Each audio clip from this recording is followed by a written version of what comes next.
Have you ever sat through an entire lecture, filled pages with notes, highlighted every important sentence, only to realize a week later that you can barely remember any of it? Your mind goes blank during the exam, and it feels like all those hours of studying just vanished into thin air.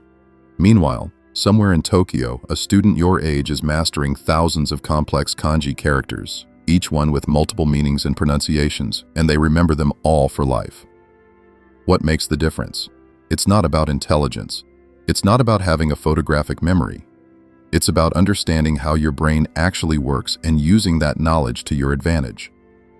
Let me tell you something that might shock you. Within 24 hours of learning something new, your brain will forget up to 70% of that information. That's not a guess, that's science. A German psychologist named Hermann Ebbinghaus discovered this back in 1885, and he called it the forgetting curve. He spent years testing his own memory, and what he found was brutal. Our brains are designed to dump information unless we give them a very good reason not to. Think about it like this. Your brain sees new information as a temporary visitor. Unless you actively tell your brain that this information matters, that it needs to stay, your mind will treat it like junk mail and throw it away. This happens automatically. It's not your fault. It's just how the human brain works. But here's the interesting part. While students around the world are fighting this losing battle against their own memory, Japanese students have spent centuries developing techniques that actually work with the brain instead of against it.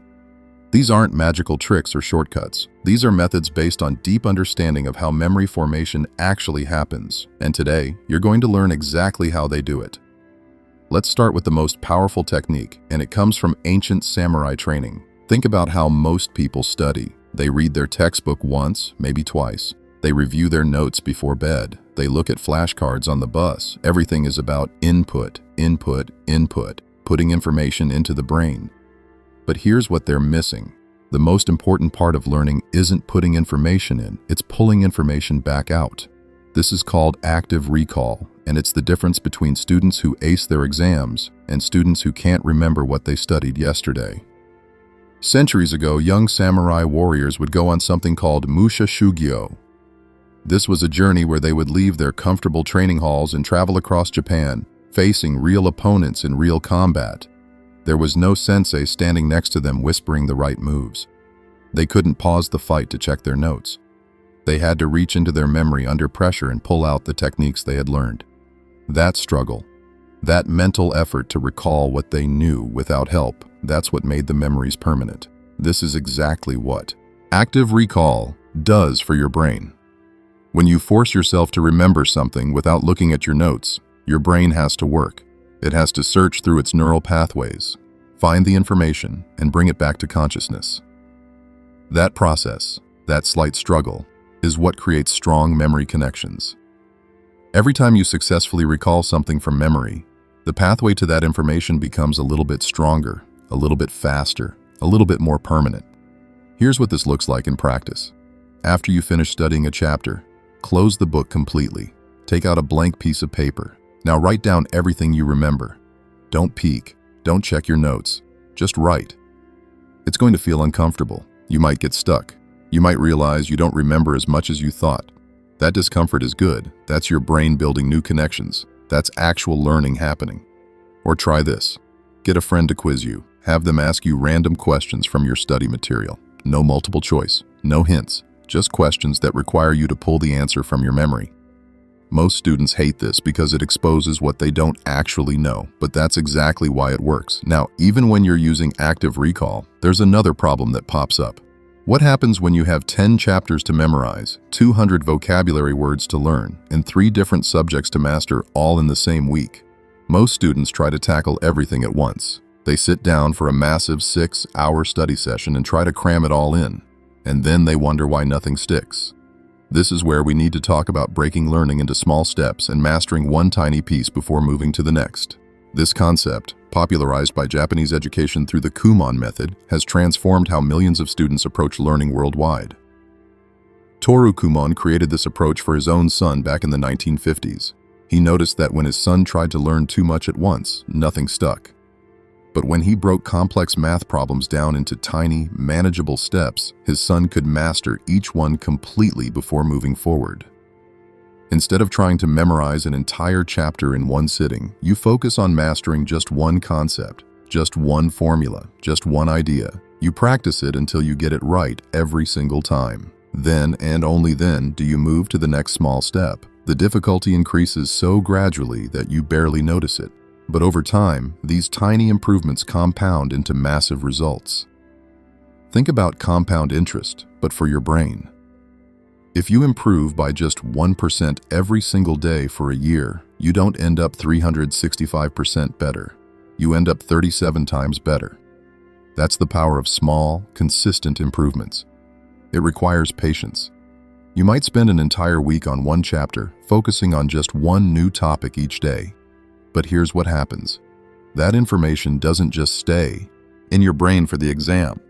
It stays there for years. It becomes part of your permanent knowledge base. But even when you learn something perfectly using small steps and active recall, there's still one more problem. Time. If you never look at that information again, even the strongest memories will start to fade. It's like a photograph left in the sun. Slowly, gradually, the colors start to disappear. This is where Japanese students use a technique that's as simple as watering a plant. You wouldn't give a plant all the water it needs for the whole month in one day. That would kill it.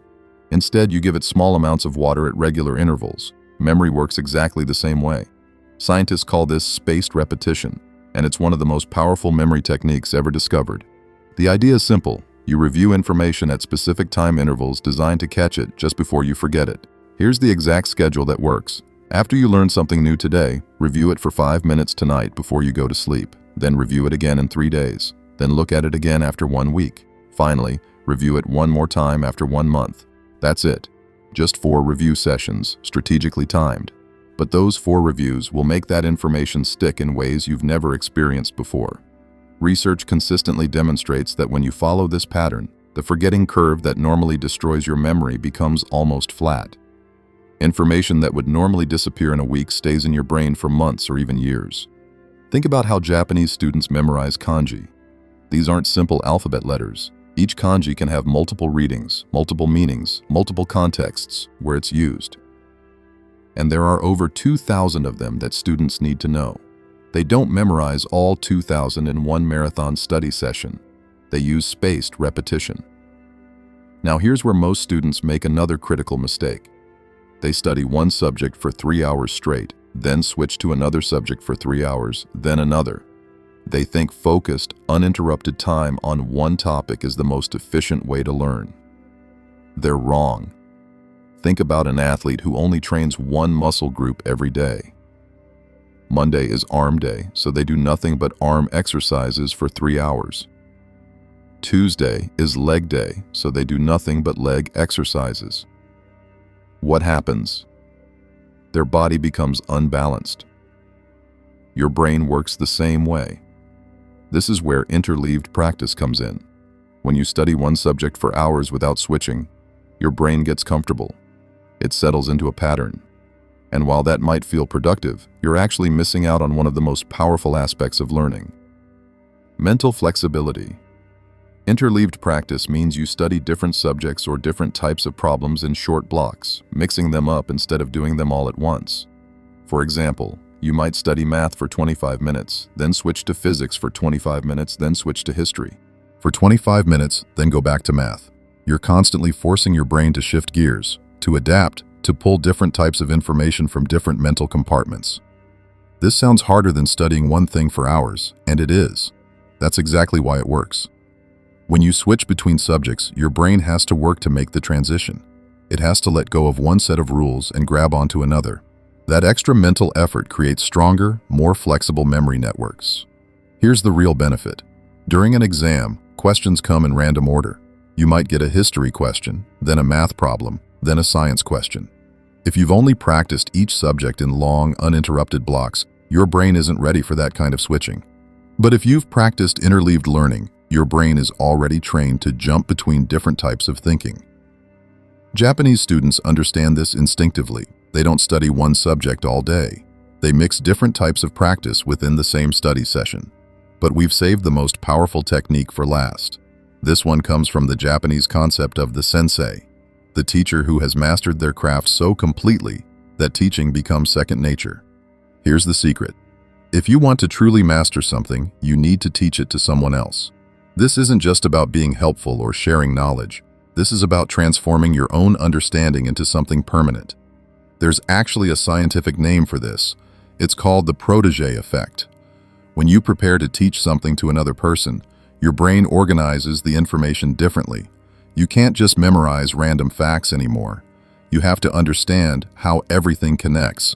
You have to anticipate questions. You have to find ways to explain complex ideas simply. And in that process of organizing information to teach someone else, you create incredibly strong memory connections for yourself.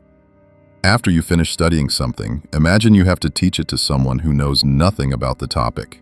Explain it out loud, as if they're sitting right in front of you. The goal isn't to perform. The goal is to organize your thoughts clearly enough that someone else could understand them, or actually teach it.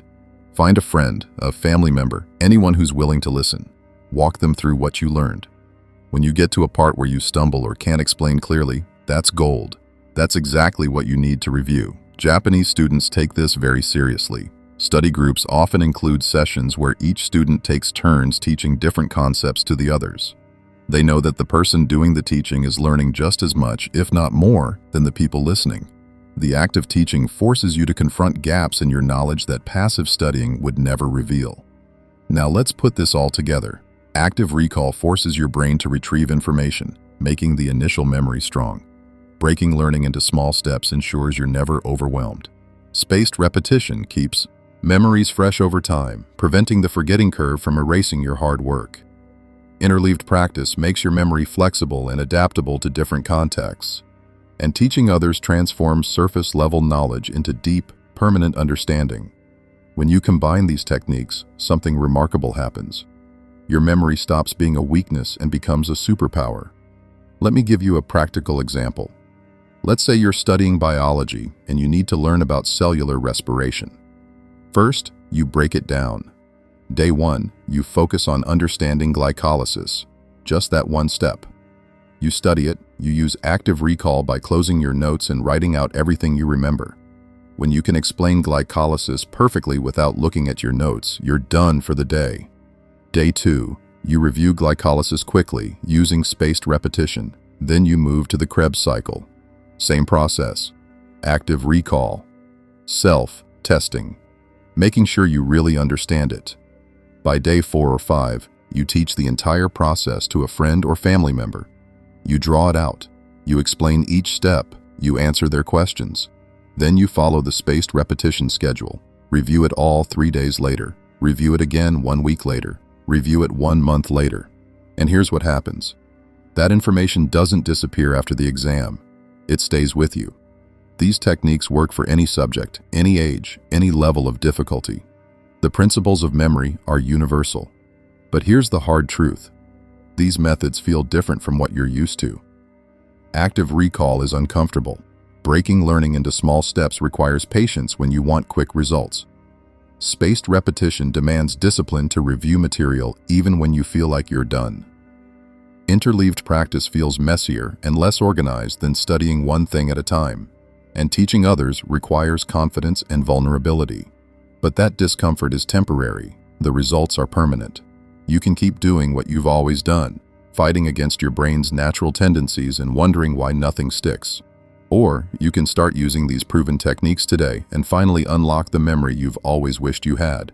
So here's your challenge. Pick just one of these techniques. Not all 5, just one. Use it consistently for 1 week. See what happens. If it's active recall, spend 5 minutes after every study session writing down everything you remember without looking at your notes. If it's breaking learning into small steps, divide your next big topic into 5 small daily lessons instead of 1 massive study session.